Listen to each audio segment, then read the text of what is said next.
রিনির মা ব্যাংক থেকে টাকা তুলতে গেছে, সাথে রিনিও আছে। মেয়ের বিয়ে, ঘরটা একটু নতুন করে সাজাতে চায়। শ্বশুরবাড়ি আর বাপের বাড়ি থেকে পাওয়া টাকা ছাড়াও নিজের কাজের কিছু জমানো টাকা তার আছে। মেয়ের জন্য গহনা সব আগেই গড়িয়ে রেখেছে, তাই আর তেমন কষ্ট করতে হয়নি। ইমরানকে দেওয়ার জন্য রিং কিনেছে, সাথে নিজের বাসার সবার জন্য পোশাক। রুহির জন্য একটা সুন্দর শাড়ি নিয়েছে। তারা জানে রুহি নানা করবে, কিন্তু তারপরেও নিয়েছে। তাদের কেনাকাটা শেষ হলে ইমরানদের বাসার সবার জন্য নেয়। ইমরানের মামাবাড়ির সবার জন্য কিনেছে। একমাত্র মেয়ের বিয়ে, রিনির মা পুরোটা নিজে খরচ করতে চায়, কিন্তু রিনি তা হতে দেবে না। তার কথা, তার ভাইয়ের একটা ভবিষ্যৎ আছে, কিন্তু তার মায়ের এক কথা, রুদ্র বড় হলে টাকার অভাব হবে না, কিন্তু এই সময় আর ফিরে আসবে না। কি আর করার, রিনির মুখ ফুলিয়ে সব দেখতে হলো। যেহেতু তাদের আত্মীয় স্বজন কেউ নেই, তাই বাড়তি খরচেরও চাপ নেই। দুই মা মেয়ে সবটা মিলিয়ে হিসেব করে তারপর বাড়ির পথে চলল। গাড়িতে ওঠার আগেই একটা পরিচিত কণ্ঠস্বর শুনে তারা থেমে গেল। রাবেয়া। একটু দূরে রিনির বাবার মুখটা দেখতে পেয়ে তারা দুজনে স্থির হয়ে দাঁড়িয়ে রইল।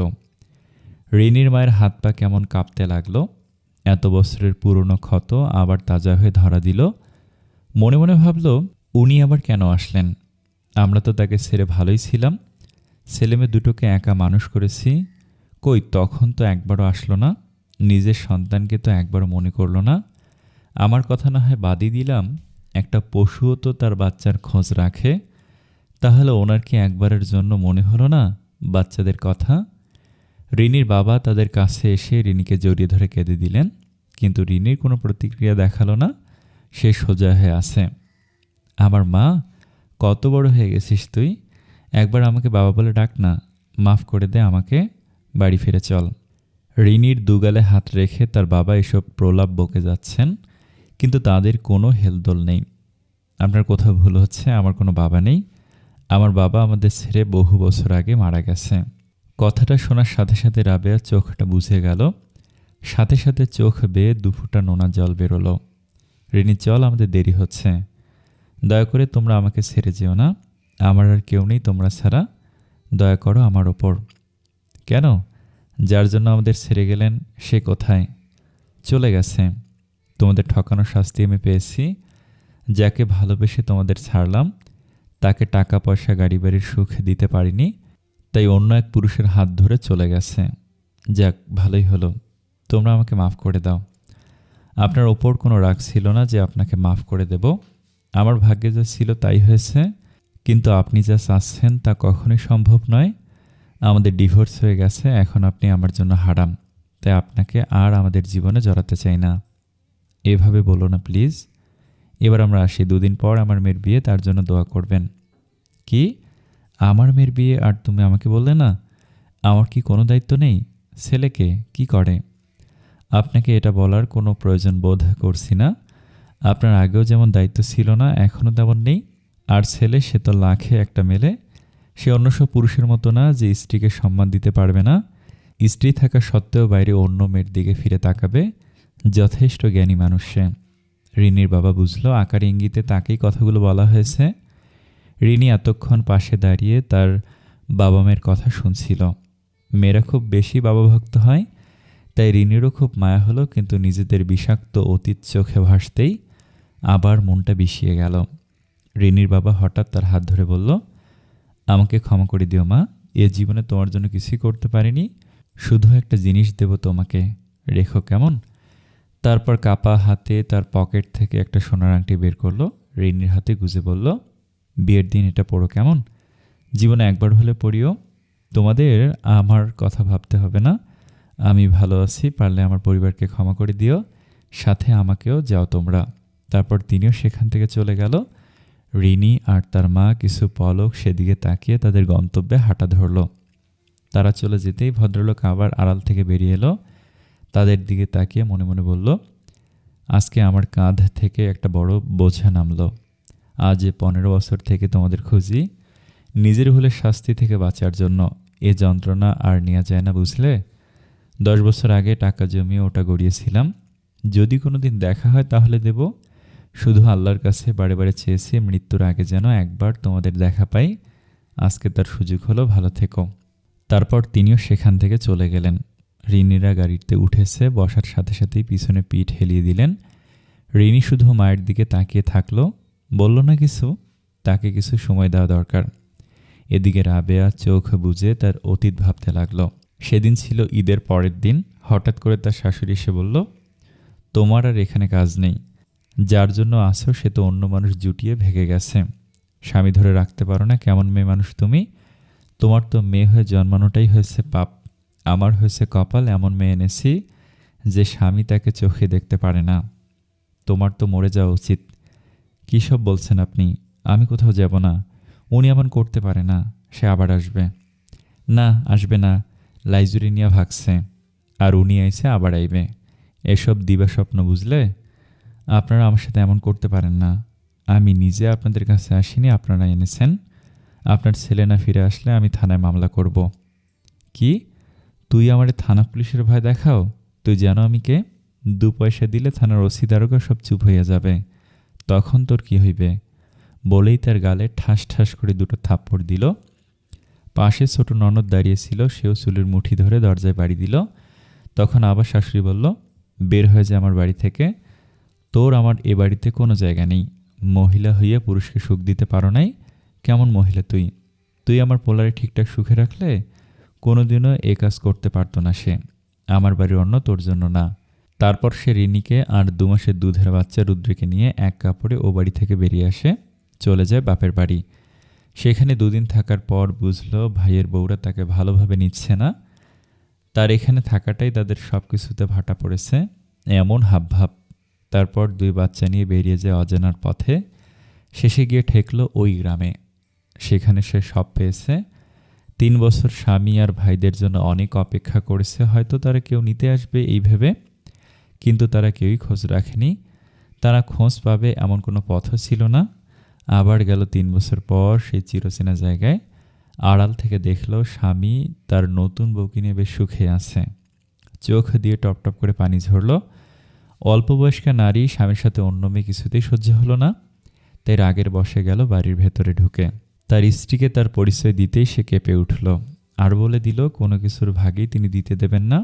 সেও সেখান থেকে বেরিয়ে আসলো, গেল আবার বাপের বাড়ি। সেখানেও তাকে কেউ সেরকম ভালো চোখে দেখল না। ফিরে এলো নিজ গ্রামে। চেয়ারম্যানকে সব বললেন। তিনি ওই 2 এলাকার লোকদের ভয় দেখিয়ে টাকাও আদায় করে দিল আর ডিভোর্সের ব্যবস্থাও করল। তারপর তার একা পথ চলা। অল্প বয়সে স্বামী সংসার সব হারিয়েছে, কিন্তু কাউকে কখনো অভিশাপ দেয়নি। নিজের ভাগ্য বলে সান্ত্বনা দিয়েছে। আবার তার অতীত জীবনে ফিরে আসুক তা সে চায় না। চোখ বোঝা অবস্থায় গড়িয়ে পড়ল জল। গাড়ির হর্নের শব্দে তার ভাবনার সুতো কাটল। রিনি এতক্ষণ মায়ের দিকে তাকিয়েছিল। মায়ের বুকে তোলা ঝড়ের তীব্রতা অনুভবের চেষ্টা করছে, কিন্তু একজনের মনের খবরই বা অন্যজন কিভাবে রাখে, সে যতই কাছের হোক না কেন। গাড়ি থেকে নেমে তারা বাড়ির পথে হাঁটা ধরল। ইতিমধ্যে ইমরান কোথা থেকে উদয় হলো। বলল, আপনারা মার্কেটে গিয়েছিলেন? বলে তাদের দুজনের দিকে একটু গভীরভাবে তাকালো। চোখ মুখ দেখে বোঝার চেষ্টা করলো কিছু তো হয়েছে, কিন্তু কি বুঝতে পারল না। সব থেকে বেশি বিধ্বস্ত রিনির মাকে লাগলো। ইমরান তার থেকে ব্যাগগুলো নিয়ে নিল। তাকে বলল, কাকি আস্তে আস্তে আসুন, আমি এগুলো নিয়ে আসছি। অন্য সময় হলে সে নিষেধ করতো, কিন্তু আজকে কিছু বলল না। ইমরান অবাক হলো, ভাবলো মেয়ের বিয়ে তাই টেনশন। আপনি আস্তে আস্তে হাঁটুন, আমরা সামনে হাঁটছি। তারপর রিনিকে ইশারায় যেতে বলল। হাঁটার মধ্যে বলল, কি লেখিকা ম্যাডাম, বেশি চিন্তিত মনে হচ্ছে। রিনি অবাক হয়ে বলল, আপনি জানলেন কি করে? ও লাভলি ওয়াইফ, আপনার কথা আমি জানব না তো কে জানবে? এখনও বউ হয়নি, এসব বলবেন না। এবার বলুন কিভাবে জানলেন? হতে তো বেশি দেরি নেই। আর জানলাম তার কারণ হলো সেদিন ওই ছেলেকে তোমার লেখা দিতে আমি দেখেছি। তারপর থেকে জিজ্ঞেস করলে বলে দেয়, আপনি তো ভারী বাজি লোক, আমার গোপন জিনিস লুকিয়ে দেখেন। আমার বউ অন্য ছেলের সাথে কথা বলছে, আমি কি চুপ থাকতাম নাকি? ওকে পিটিয়ে মাঠে কাকতারুও বানিয়ে রাখতাম। রিনি হাঁ হয়ে ওর দিকে তাকিয়ে থাকে। আমাকে দেখার জন্য সারা জীবন পড়ে আছে। আগে ঘরে চলুন, এই গরমে অসুস্থ হবেন। তারপর আমরা এত ভালো লেখা কই পাবো? রিনি কিছু না বলে মুচকি হাসলো শুধু। ইমরান তা দেখে প্রশান্তির হাসি দিল। আন্টি তোমরা এসে গেছো, দাঁড়াও, তোমাদের জন্য শরবত নিয়ে আসছি। আরে না, দাঁড়া, কি করছিস তুই? কিছু হবে না, বসো তো। তারপর রিনি গেল তাদের সবার জন্য শরবত আনতে। এসে সব চুপচাপ দেখে ইমরানকে ইশারা করলো কী হয়েছে তা জানার জন্য, কিন্তু সেও ইশারা দিয়ে বুঝল সে কিছুই জানে না। রুহি হতাশে তাদের দিকে তাকিয়ে রইল। হঠাৎ করে তার ফোন বেজে উঠল। রুহি ফোন ধরতে গেলে দেখতে পেল তন্ময়ের ফোন। একটা দীর্ঘশ্বাস ফেলে ফোন রিসিভ করে বলে, কেমন আছিস? এই তো ভালো, তোর কি খবর? এই তো ভালো। ইউএসএ আসছিস কবে? এই তো সামনের সপ্তাহে। সব কিছু ঠিকঠাক আছে তো? হ্যাঁ, এখন শুধু টিকিটটা বাকি। ও গড, কিন্তু এতদিন থাকবি কেন? কোনো কাজ আছে? হ্যাঁ, রিনির বিয়ে। ওয়াও, ওকে তো এনজয় কর। আর ওদিকটার কী ভাবলি? সব কিছুর ফর্মুলা আমার কাছে আছে। আই উইশ কোনো প্রবলেম হবে না। সাবধানে থাকবি, খবরটা লিক হলে কিন্তু তোর জীবনের ঝুঁকি আছে। আমি জানি সবটা, কিন্তু এই কোটি কোটি মানুষের কাছে আমার একার জীবন কিছুই না। আমার জন্য কাঁদারও কেউ নেই, আর না কবর অবধি দিয়ে আসার জন্য। থাপ্পড়ে তোর দাঁত ফেলে দেবো সব। বেশি বুঝিস তাই না? ওসব কথা যেন আর কখনো মুখে না শুনি। আচ্ছা, আমার কথা বাদ দে, তোর কথা বল। তোর বউ কেমন আছে? আর বেবি? অনু তো ভালো আছে, তুই আসবি শুনে খুব এক্সাইটেড হয়ে আছে। প্রতিদিন আমার কাছে জিজ্ঞেস করে। আর অনিক, সেও ভালো আছে। আধো আধো কথা বলে, শুনতে ভালোই লাগে। হা হা হা, তুইও তোর ছেলের মতো বাচ্চা বুঝলি। আচ্ছা, পরে কথা হবে, এখন ফোন রাখি। ওকে, সাবধানে থাকিস, বাই। বাই। ফোনটা রেখে রোহিত চোখ বুজে মনে মনে ভাবল, আমাদেরও এমন একটা ছোট্ট সংসার হতে পারতো মেয়র সাহেব। কিন্তু ওই যে সবার কপালে সব সুখ হয় না। আমার কপালেও স্বামীর সুখ নেই, কিন্তু আমার কোনো আফসোস নেই। আপনার বেবি আমার সঙ্গে আছে, ওকে নিয়ে আমি সারা জীবন পার করে দিতে পারবো। আমার আর কাউকে দরকার হবে না। আপনার খুশিতেই আমার খুশি। কিরে, এখানে দাঁড়িয়ে কি এত ভাবছিস? না, তেমন কিছু না। ওই তন্ময় ফোন দিয়েছিল, ওর সাথে কথা বললাম। ও, কি বলল? কবে যাবি তা নিয়ে? হ্যাঁ, আগামী সপ্তাহে চলে যাব। তোকে অনেক মিস করবো রে। বাট আমি চাই তুই এমন এক জায়গায় যা যেখানে দেখলে মানুষ তোকে হিংসেয় জ্বলে পুড়ে যাবে।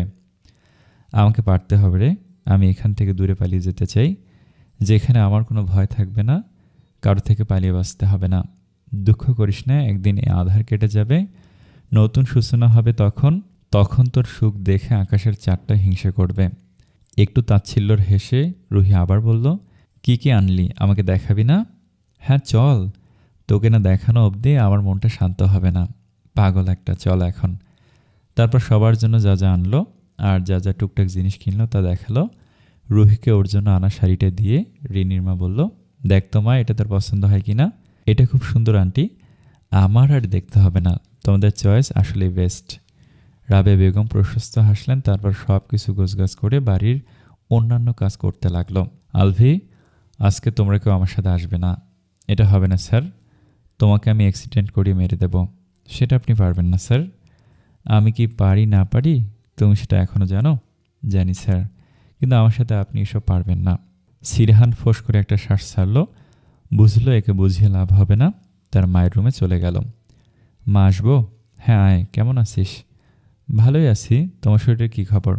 এই তো। রুহির কোনো খোঁজ পেলি বাপ? কাজ চলছে মা, তাড়াতাড়ি পাবো তাকে। বেশি দিন আমার থেকে পালাতে পারবে না। আমি মরার আগে একটু ওর কাছে ক্ষমা পেতে চাই, নয়তো মরেও শান্তি পাবো না। আমি ওর হক নষ্ট করেছি। ও ফিরবে মা, ওকে আসতেই হবে। আচ্ছা, আমি আসছি, তুমি নিজের খেয়াল রেখো। বলেই চলে গেল। বাড়ির বাইরে এসে বলে, আলভি, ঢাকা এয়ারপোর্টে আমাদের লোক লাগিয়ে রাখো। কেন স্যার?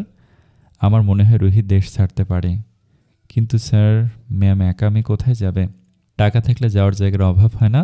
তোমার ম্যাডাম এখন আকাশে উঠছে, তাকে আগে আকাশ থেকে নামাই, তারপর না হয় সব ব্যবস্থা করব। Okay sir. তখনই তার ফোনে তৌসিফের কল আসে। কোথায় তুই? অফিসে যাচ্ছি। কেন? তাড়াতাড়ি আমার বাসায় দেখা কর। বাসায় কেন? তোর চেম্বারে আসি? না, বাসায় আসতে হবে। ওকে, আসছি। তারপর তারা তৌসিফের বাসার দিকে চলে গেল। বাসায় ঢুকতে ড্রয়িং রুমে তৌসিফকে দেখতে পেল। সে ল্যাপটপে মনোযোগ দিয়ে কিছু একটা দেখছে। ওদের দেখে উঠে দাঁড়ালো। দুই বন্ধু নিজের মধ্যে কোলাকুলি করে সোফায় বসলো। তখন তৌসিফ বলল, তুই কি জানিস তোর বউ একজন সায়েন্টিস্ট? হোয়াট? কি বলছিস এইসব? বুঝতে পেরেছি।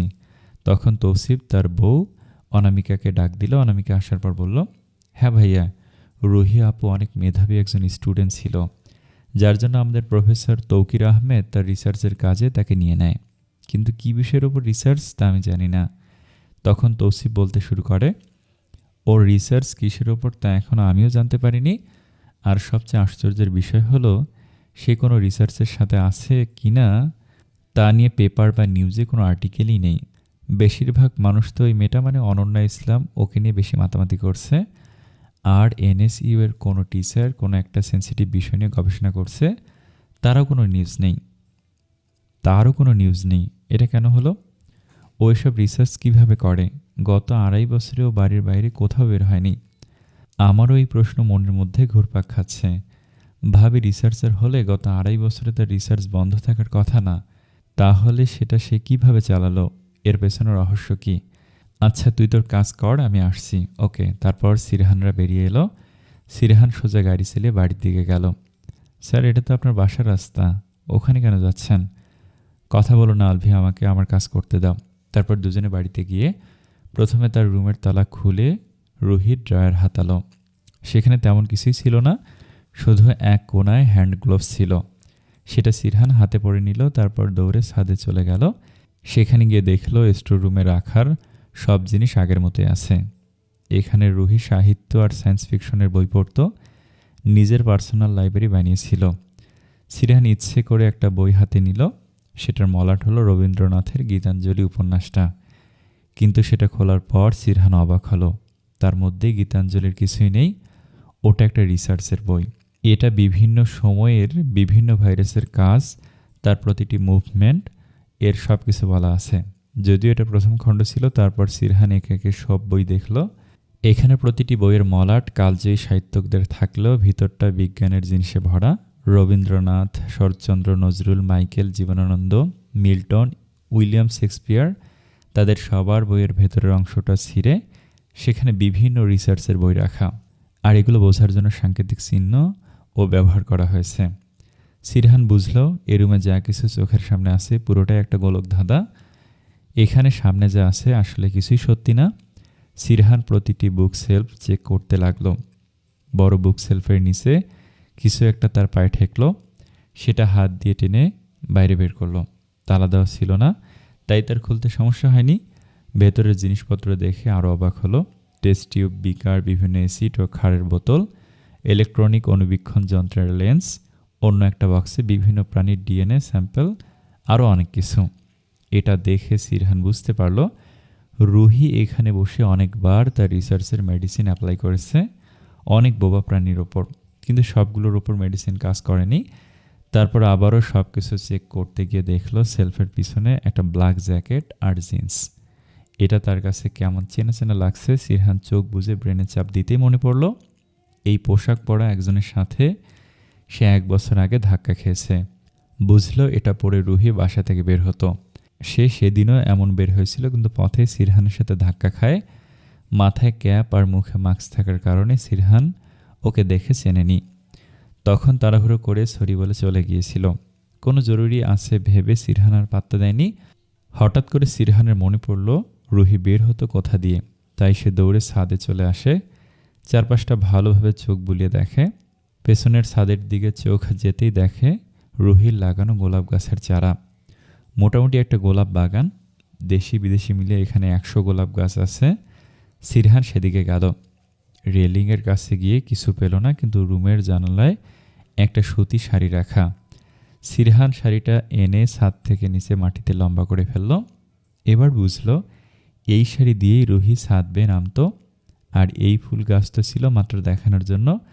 ছাদে যেহেতু কেউ আসে না, তো রুহির গাছ লাগানোর কাজে বাধা দেওয়ার কেউ নেই।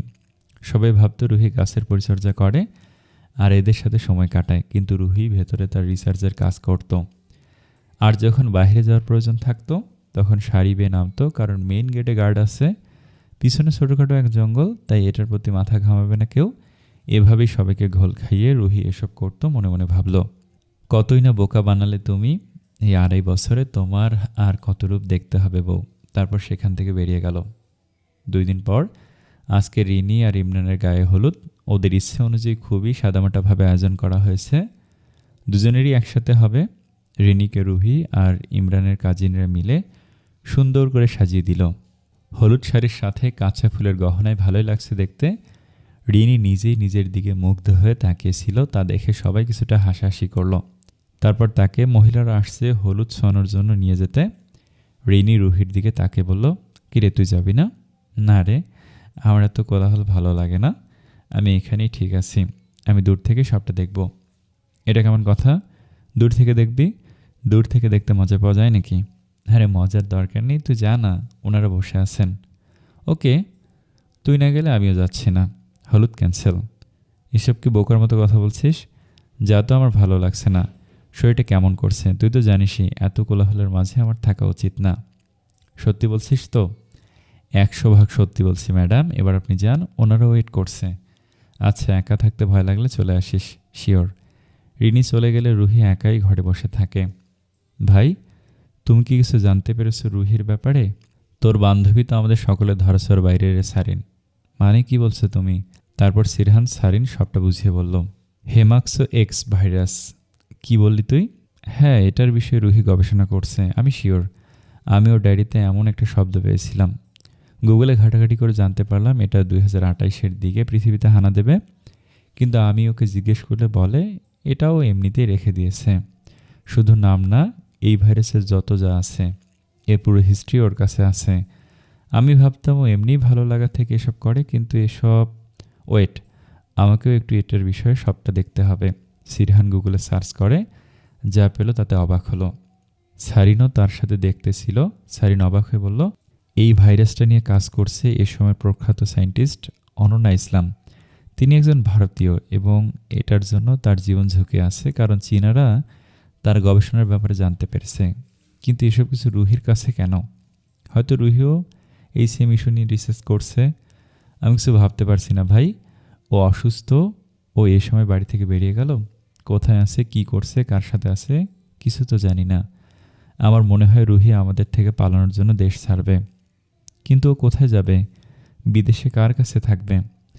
আমি বেঁচে থাকতে ওকে কিছুতেই দেশের বাইরে যেতে দেব না। It's my challenge. Or passport আমি বাতিল করে দেব। ওর কাছে যদি টাকার পর থাকে তো আমার কাছেও আছে। আমার বেবিকেও আমার থেকে দূরে সরাতে পারবে না, এর খেসারত তোকে দিতেই হবে। বলে সিরহান চলে গেল। সারিন শুধু তাকিয়ে দেখল, দীর্ঘশ্বাস ছাড়া কিছুই বের হলো না। মনে মনে বলল, কোথায় আছিস তুই রুহি? ভাই তোর জন্য পাগল হয়ে যাবে। আবার নিজেকে কঠিন করে বলল, না, এর একটা চরম শাস্তি দরকার। তখনই ফোন বেজে উঠল, দেখলো রিনি কল করেছে। রিসিভ করার সাথে সাথে রিনি বলল, আসবি কখন তুই? আজকে যাব না, প্লিজ কালকে যাই। ট্রাস্ট মি, কালকে তোকে বউ সাজানোর আগে আমি চলে আসব। আর হ্যাঁ, জিজুও কি আসবে? হয়তো ইমরান ভাইয়ের বাবা বলেছে, নয়তো ভাই এখন কখনই যেত না। আমি বুঝতে পারছি, কিন্তু রুহির মতো একটা ব্রাইট স্টুডেন্ট বিয়ে করে তোদের বাড়িতে পচে মরল, তখন তোদের কোনো হেলদোল ছিল না, কিন্তু এখন সে যখন একটু বেরিয়েছে, এখন তোদের এত আহ্লাদ। রুহির নিখোঁজে তুই এতটা টেনশন ফিরে আসিস কীভাবে রিনি? তুই কি কোনোভাবে জানিস রুহি কোথায় আছে? আরে না, কি বলছিস, আমি কিভাবে জানবো? আচ্ছা শোন না, আমি হলুদ মেখে পুরো ভূত হয়ে আছি, এখন গোসল করব, তারপর আবার সবাই মিলে মেহেদি দিয়ে দেবে নাকি? আমি রাখছি, ঠিক আছে। আচ্ছা থাক তাহলে, ওকে, আল্লাহ হাফেজ। ফোনটা কেটে ফোঁস করে একটা শ্বাস ছাড়ল। কি বললো সারিন? আসবে তারা।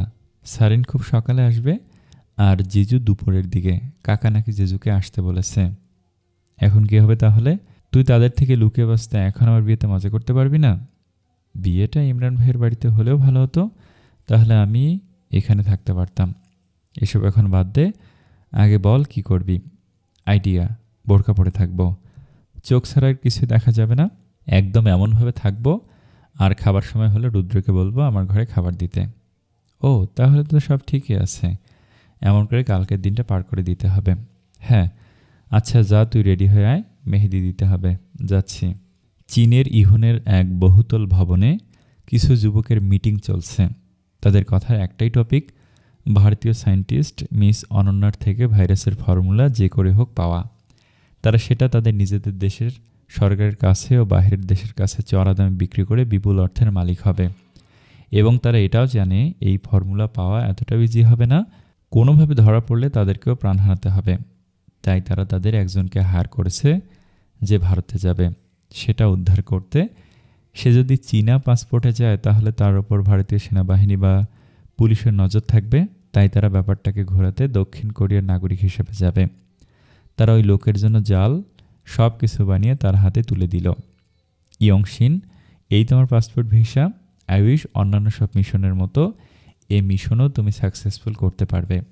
মিস্টার শুন, আমার উপর ভরসা করার জন্য তোমাকে আবার ধন্যবাদ। তাদের মধ্যে একজন বলে উঠল, ওই সায়েন্টিস্ট আবার বেশি সুন্দরী হলে তার প্রেমে পড়ো না যেন, তাহলে তোমার মিশন দুটোই শেষ। কথাটা শোনার সাথে সাথে সেখানে উপস্থিত সবাই হেসে দিল। না, আমি আমার লক্ষ্য থেকে কখনো পিছপা হয়নি, সেটা তুমি ভালোই জানো। আর ওই সায়েন্টিস্ট বেশি সুন্দরী হলে সমস্যা কি? ফর্মুলাও পাবো আর তাকে নিয়ে একটু ফুর্তিও করব। আফটার অল এত ভালো সায়েন্টিস্ট। তার কথা শুনে আবারও সবাই হেসে দিল। নিশতি রাত, যে যার মতো ঘুমিয়ে আছে। রিনিরও মেহেদি দেওয়া শেষ করে সবাই ঘুমাতে গেল। রুহি জানালার পাশে বসে চাঁদের আলো দেখতে লাগলো। চাঁদটা আজ পূর্ণাঙ্গ রূপর থালার মতো আছে, যার আলোয় আলোকিত পুরো বিশ্ব। রুহির চোখ বুজে চলে গেল তার সুদূর অতীতে।